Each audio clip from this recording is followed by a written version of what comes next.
Did anyone have any like extensive takeaways from Jake Paul at all? Like, I did not.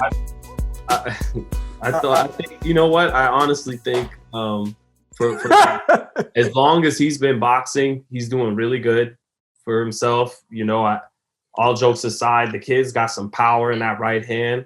I thought Does he?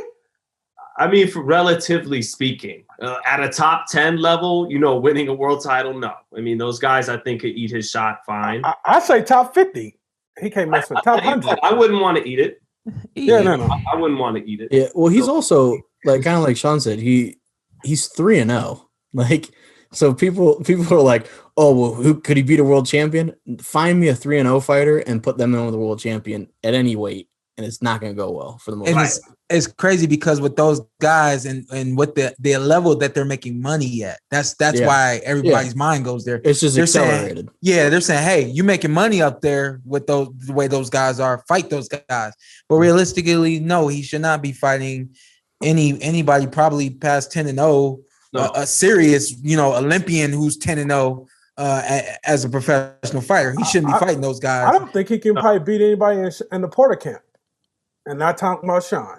Oh, that's interesting. I don't think he can fight a real boxer. A real boxer like the way Shawn can. I don't think he can beat one of those guys. He said a real boxer, the way Shawn and Kenny Porter do it. I'm talking about a real boxer. I think he could beat some of the guys real boxers fight in their first 5 or 6 fights. You know, when you're fighting a guy who's 5-7, 5-8, I think he might be able to beat some. I think he could probably beat some of those guys.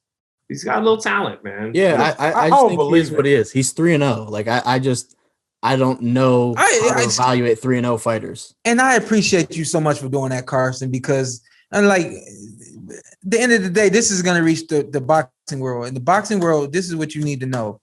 You got to let go. It is what it is. The world has moved into this era that we did not, I guess maybe for the sake of words, probably the people who are surprised and annoyed and aggravated and mad, y'all didn't know it was going to go this way. Apparently he did because he's making moves and he's making it do what it do. Yeah. Why get mad? Why get upset? I mean, I don't get mad. It is gross, but I'm like, I'm grown now. I'm like, it is what it is. I think we're showing our maturity. Yeah. I think you have to look at it for what it is. It was a 3-0 guy fighting the guy making his professional boxing debut. That's it. The boxing world is mad because he gets the kind of hype and publicity that a majority of the boxers deserve. But ESPN was all over it. I'm like, come on, he did this a different way, and I was gonna say like tough shit. Like it just is what it is. He did it a different way, Yeah, I don't know. I just like so like it's a difficult comparison to make, but like Master P gets a roster spot in the NBA back in the day. Yeah. You don't think there was another player that could have made that team that maybe had played extensively? Like Master P was a good player, but like he was Master P. So it was like, I just think, do I think boxers deserve more credit? Sure. Do I think there are boxers that should get the checks he gets? Absolutely. No question about it. Am I mad at him for getting those checks? And am I mad at people for being interested? Absolutely not. You like what you like. Different strokes for different folks. And I think I'm not either. That's why I try to make a point of it to give the young man a lot of credit for how he can fight. I think he can fight. You think he could beat me if I got in the ring with him.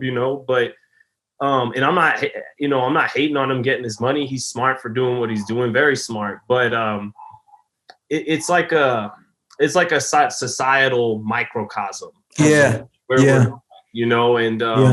you can't hate the player, hate the game. But it's like, man, we've come a long way from HBO pay-per-view or Showtime pay-per-view with these we've had class and beyond class, the best versus the best. And this is boxing's fault. We brought this on ourselves. Look at it with rap music. I mean, there are garbage, horrible rappers that have #1 songs, and it's like, okay, but what about underground rappers that are actually talented rappers? It's like, sure, people in society like what they like. They're kind of goofy stuff sometimes, and kind of how it goes. And to get rap, and to get into why, you know, society or America or whatever is so attracted to this stuff and not maybe stuff like you said, Carson, not the good underground rappers or the good movies or the big fights, and they want this kind of stuff. We'd have to get into a whole other discussion about life and politics and et cetera. But, you know, as far as this is concerned, you know, Jake Paul is being smart. He did his thing. Mm-hmm. He cashed out. Don't tell me you didn't enjoy what you saw, because I know you did. What you need to do now, hit that subscribe button, hit the like, hit that notification button. Check us out every week, every Tuesday, something new for you right here on the Porter Way Podcast.